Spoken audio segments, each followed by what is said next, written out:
کہاں سے کہاں چلے ہیں، کتنے بجے چلے، کتنے بجے کال آئی ہے، یہ کہاں سے سیکھا ہے آپ نے؟ کہتا ہے یہ ڈرامے دیکھتے ہیں ہم، CID پہلے دیکھتے تھے، پھر اس کے بعد ڈرامے دیکھتے تھے، وہ ڈھونڈیں گے، ہم نہر میں ڈال دیں گے، ڈیڈ باڈی ملے گی نہیں۔ بسم اللہ الرحمن الرحیم۔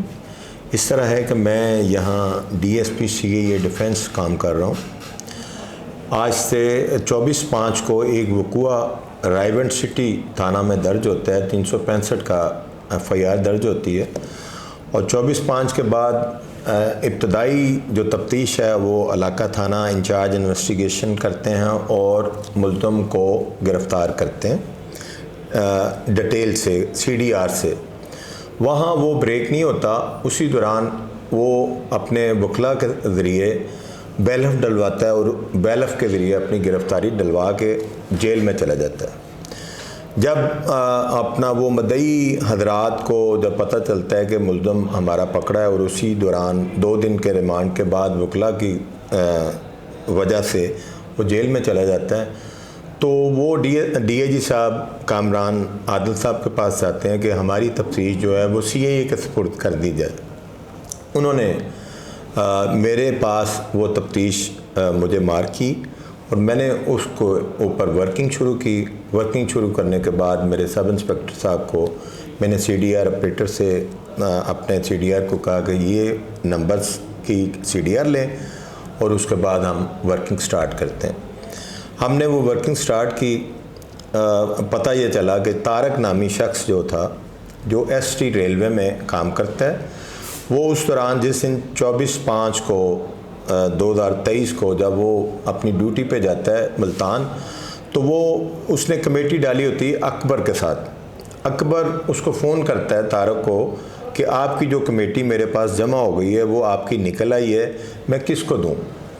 وہ طارق فون کر کے بتاتا ہے کہ آپ ایسا کریں، لائق سے جس سے آپ کمیٹی لے کے آتے رہے ہیں، آپ اس کو میری کمیٹی جا کے دے دیں۔ وہ جو ان کا پلان بنا ہوتا ہے اس کے مطابق وہ اس کے گھر کے دروازے کے باہر پہنچ جاتا ہے۔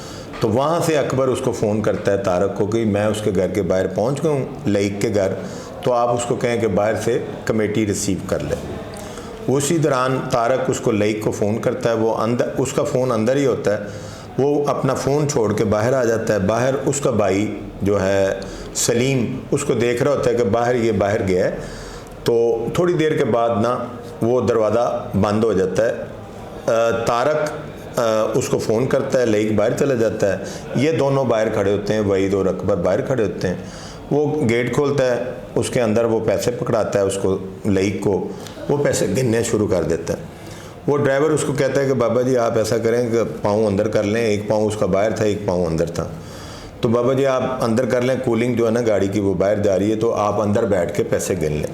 جب وہ گاڑی کا دروازہ بند ہوتا ہے اسی وقت گاڑی وہ چلا دیتا ہے، اور جو اکبر جو پیچھے بیٹھا ہوتا ہے جو پیسے پکڑاتا ہے لائق کو، وہ اسی دوران اس کو گن پوائنٹ پہ کہتا ہے کہ بولنا نہیں ہے، چپ کر دیں نہیں تو میں تمہیں مار دوں گا۔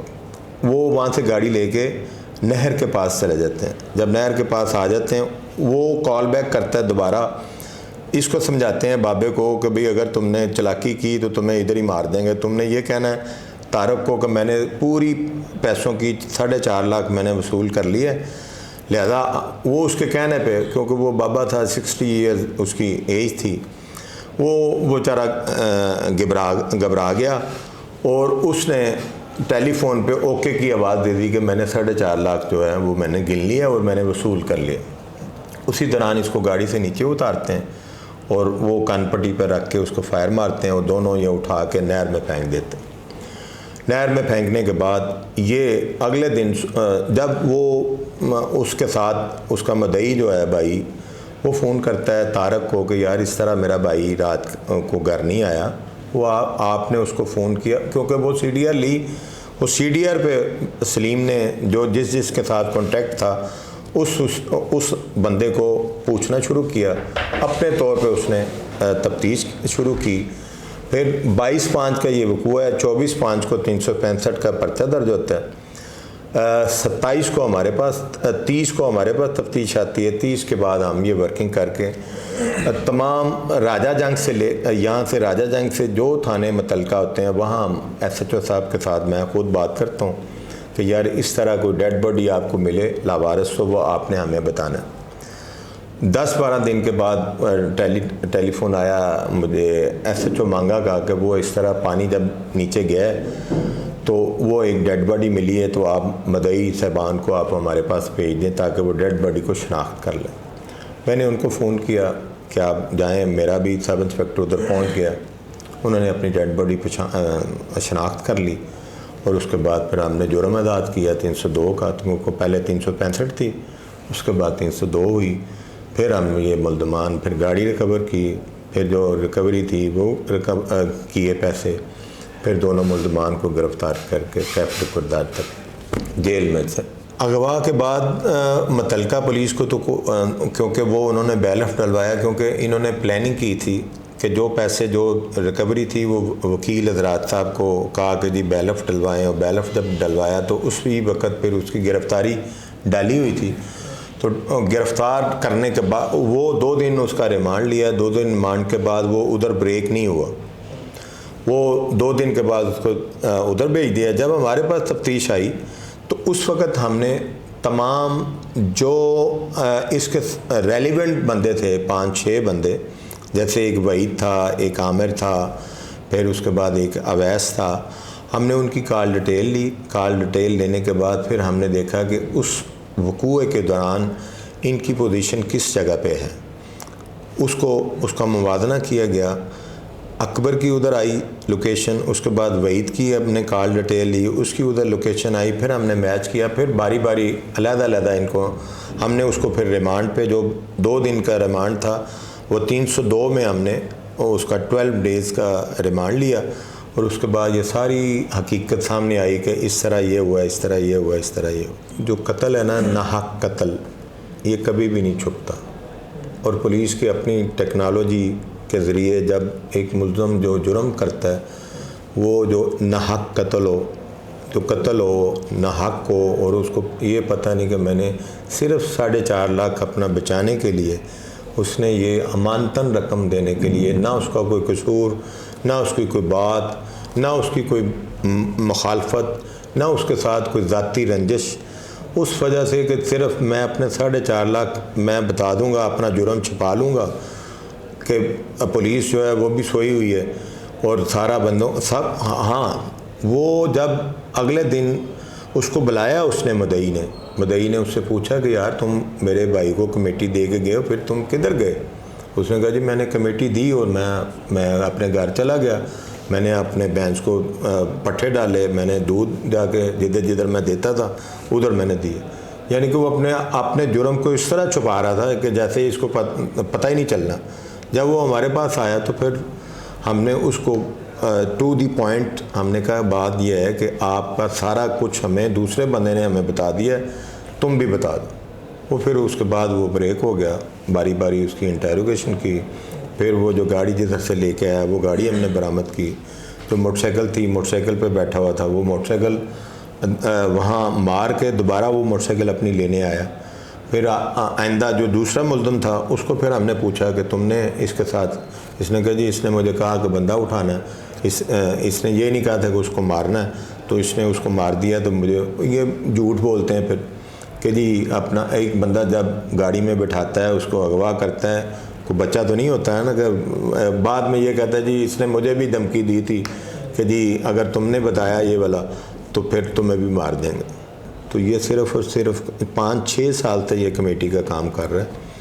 تو اس کی نیت گندی ہوئی کہ چلے اس کو بھی اپنا مار دیں, چھپا دیں گے. اس کو بھی ٹیلی کر دیا, اوکے کر دیا کہ 4.5 لاکھ تو چلو جان تو چھوٹے گی. یہ نہیں پتہ تھا کہ پولیس جو ہے وہ سارا کچھ اغوا لیتی ہے. ناحق قتل کر دیا, اور اس کو یہی بات ہے کہ راہ جاتے وہ بندہ قتل ہو گیا. اس کا گھر والے, اس کی بہن بھائی سارے پریشان رہے ہیں 5-6 جب تک اس کی ڈیڈ باڈی نہیں ملی, وہ تدفین نہیں کیا, اس وقت تک ان کو تسلی نہیں ہوئی, اس وقت تک ان کو صبر نہیں ہوا.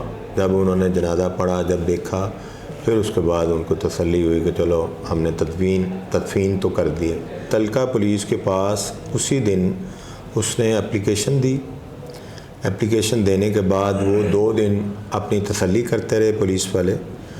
انہوں نے کال ڈیٹیل نکلوائی، اور کال ڈیٹیل اس نے مدعی نے اپنے طور پہ نکلوائی، اپنے دوست سے کال ڈیٹیل نکلوائی، اور اس کال ڈیٹیل سے اس نے جس کے ساتھ اس کے بھائی کے ساتھ کنورسیشن تھی وہ ان بندوں کے ساتھ رابطہ کیا، جیسے میرے ساتھ 136 سیکنڈ بات ہوئی ہو، آپ سے ہوئی ہو۔ انہوں نے پھر انڈر لائن کیا ان نمبروں کو۔ پھر سب سے پہلے طارق کو پوچھا، طارق کی کال سے اس کی کال پہ گئی ہوئی تھی۔ پھر اس کے بعد وحید کی کال جو ہے اکبر کو آئی ہوئی تھی، اکبر کی کال ڈیٹیل انہوں نے نکلوائی۔ اس کے بعد پھر وہ 3-4 بندوں، یہ 10 بندے لے کے گیا ان کے پاس 10 بندے لے کے گیا کہ میں نے تو کمیٹی دی ہے، اور اس کے بعد مجھے نہیں پتا کہ بابا جی کدھر گئے۔ اس نے اپنا جرم چھپانے کے لیے حرب خاصے استعمال کیے۔ اس کے بھائی نے، جو مقتول کا بھائی تھا، اس نے باقاعدہ اس کو پنچایت کی، وہاں یہ 10 بندے لے کے گئے اس کے گھر کہ جی یہ بندے جو ہیں یہ قرآن پاک پہ حلف دیتے ہیں، میں نے کچھ نہیں کیا، میں نے تو کمیٹی دی اور اس کے بعد میں فارغ ہو گیا۔ پنچایت میں انہوں نے کہا کہ اس کے اوپر یا طارق نے میرا بھائی قتل کروایا یا اس سے میرا بھائی طارق نے قتل کروایا، کیونکہ وہ ان کا جو ٹارگٹ تھا وہ دونوں تھے نا، طارق کا اور اکبر کا رابطہ تھا۔ ان کو یہ شک تھا کہ کہیں یہ نہ ہو کہ طارق نے میرے بھائی کو قتل کروا دیا، کیونکہ وہ چلا گیا باہر۔ جیسے عموماً یہ ہوتا ہے کہ بندہ باہر چلا جاتا ہے، ادھر شوٹروں سے قتل کروا دیتا ہے، تو اس وجہ سے وہ اپنی تصدیق انہوں نے کی۔ پھر پولیس والوں نے ان کو پوچھا، پھر پولیس والوں نے اسی وقت ان کو بٹھا لیا۔ اگلے دن انہوں نے بیلف ڈلوا دیا، گرفتاری ڈالنی پڑی۔ لئیک اس کا دوست تھا بچپن کا، طارق کا، اور جیسے وہ اپنی ڈیوٹی پہ جاتا تھا رات کو، جیسے ملتان چلے گئی ٹرین، اس کے بعد کراچی چلے گئی، پھر سکر چلے گئی، وہ ٹرین پہ ڈیوٹی کرتا تھا۔ اس کو یہ پتہ تھا اکبر کو کہ یہ ملتان گیا ہوا ہے۔ اس نے چانس لیا، اس کو کال کی، کیونکہ وہ پہلی کمیٹی بھی نہیں دے رہا تھا، پھر دوسری کمیٹی نکلی تو اس وقت بھی وہ نہیں دے رہا تھا، تو پھر اس نے یہ سوچا کہ میں اس بندے کو پار کر کے میں کہوں گا کہ بھی میں نے کمیٹی دے دی ہے، مجھے کون سا کسی نے پکڑنا۔ انہوں نے دیکھیں نا، بات یہ ہے کہ وہ نہر پہ اس کو پھینک دیا، اور اس کی ڈیڈ باڈی جو ہے وہ وہاں سے چھانگا مانگا سے ملی۔ اب یہ اگر وہ پانی نہ اترتا تو وہ تو کیڑے مکوڑے کھا جانی تھی، ساری ہڈیاں گل جانی تھیں۔ کہاں سے کہاں چلے ہیں، کتنے بجے چلے، کتنے بجے کال آئی ہے، کتنے بجے کتنے سیکنڈ اس نے بات کی، اور اس کی لوکیشن رائیونڈ اس کے گھر کے سامنے جو بوسٹر استعمال ہوا وہ کون سا ہے، وحید کا بوسٹر کون سا تھا اور اکبر کا کون سا تھا۔ اس کی کال ڈیٹیل لی تو وہ واقعی ملتان تھا۔ طارق کی کال ڈیٹیل لی، پھر اکبر کی لی، پھر وحید کی لی، پھر وحید کا ایک دوست تھا عامر، اس کی کال ڈیٹیل لی، پھر اویس کے ساتھ اس کا رابطہ تھا۔ پھر اویس کو بلوایا، اس سے پوچھا کہ آپ کا اس کے ساتھ کیوں رابطہ ہوا ہے، تو اس نے کہا اس کی والدہ بیمار تھی، میں ہاسپٹل، میرا جاننے والا ہاسپٹل والا، تو اس نے مجھے کہا کہ میری والدہ کو چیک اپ کرا دیں۔ وہ پھر اس کو بلا کے اس کی تصدیق کی۔ پھر وہ گاڑی والے سے پوچھا، گاڑی والے کو بلایا کہ آپ سے یہ کتنے بجے گاڑی لے کے گئے ہو، کتنے بجے آپ کو واپس کی۔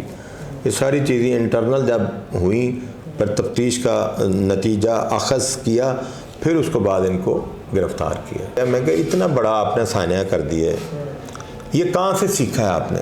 کہتے جی ڈرامے دیکھتے ہیں ہم، CID پہلے دیکھتے تھے، پھر اس کے بعد ڈرامے دیکھتے تھے، اور یہ ساری چیزیں جو اکثر ہم ڈراموں میں اور یہ میڈیا پہ ہم دیکھتے تھے، یہ قتل کیسے کیا، کیسے چھپنا ہے، کیسے ہوا، اسی سے ہم نے ذہن بنایا کہ یہ 4.5 لاکھ میرا بچ سکتا ہے، اس کو فارغ کر دیں۔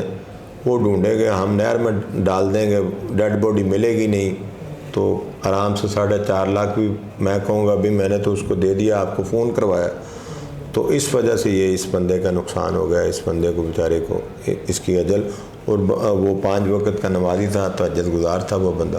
جب طارق کا فون اکبر کو گیا کہ یار وہ اس کا بھائی نہیں مل رہا، تو تم بتاؤ کہ تم نے کیا کیا۔ جب اس کے بعد کمیٹی دینے کے بعد اس نے کہا جی میں اپنے گھر گیا، اس کے بعد دکان کھول لی، دکان کھولنے کے بعد میں اس کے پاس دودھ دینے گیا، اور اس کے بعد میں نے تو کوئی مسئلہ ہی نہیں۔ پہلے اس کے بھائی نے بلایا کہ یار بتاؤ، وہ اس نے کہا جی یا تمہارے پاس ہے یا اس کے طارق کے پاس ہے۔ طارق نے مروایا میرا بھائی، تو لہذا آپ دونوں میرے اس نے پھر دونوں کا نام لکھ کے کہ اس طرح یہ بات ہوئی ہے، جو حقیقت تھی اس کے مطابق ایف آئی آر اس نے کروا دی۔ وہ پہلی ابتدائی تفتیش میں فیل ہو گئے، سی آئی اے کے پاس آئی تو ہم نے اس کو ٹریس آؤٹ کر لیا۔ جب اس کے مدعی کے بھائی نے بلایا، اس وقت اپنے بھائی کو کہا کہ یہ ہمارے ہم سے ہو گیا ہے، تو لہذا یہ اب آپ اپنا، اس نے پھر 10 بندے جو ارینج کیے وہ بھائی نے ارینج کیے کہ آپ اس کی تسلی دیں جا کر۔ تو محلے داری کی سطح پہ اس نے 8-10 بندے دائیں بائیں سے اکٹھے کیے، اور اس کے بعد اس کے گھر گئے مدعی کے کہ جی ہمارا بندہ ایسا نہیں ہے، آپ قسم نیا لے لیں۔ میں نے کہا جی قسم نیا نہیں، آپ کی لوکیشن میرے گھر کے باہر آئی ہے، اس کے بعد بھائی میرا نہیں مل رہا، آپ ڈھونڈیں جدھر سے مرضی۔